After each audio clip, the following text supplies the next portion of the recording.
What's up guys, Sal here. So Samsung is all set to launch its main flagship phones, the Galaxy S21 series, in a couple of months. But they're also working on the successor of their most popular smartphone in recent times, the Galaxy A51. We've revealed some details regarding the camera setup of the Galaxy A52 a few days ago. Samsung Electromechanics, who make camera modules for Samsung flagships, will also supply camera modules for the Galaxy A52 and A72, which means we'll likely see a bump in the image quality of these new mid-range phones. Now, the Galaxy A52 has been benchmarked, revealing its specifications, including the type of processor we're gonna see in this handset. Not taking scores into consideration because it hasn't been benchmarked at its full potential, the Galaxy A52 will have 6GB of RAM and an 8-core processor. This 8-core chipset is the newly announced Snapdragon 750G, which is a very capable processor in this segment. For context, it has two Cortex A77 cores, which is a first for a Snapdragon 700 series. The Snapdragon 765G has Cortex A76.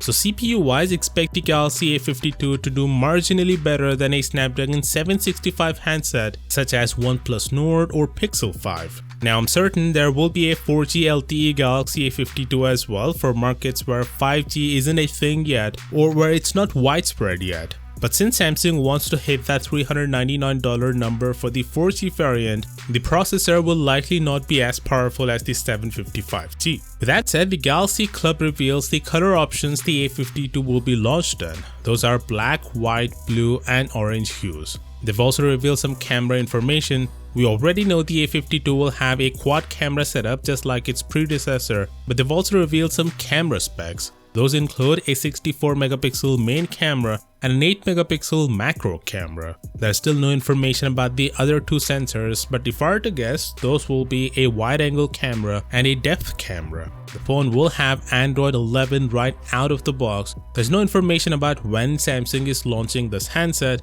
but since it's appearing in Geekbench database, we can expect it to be either next month or at the very beginning of 2021.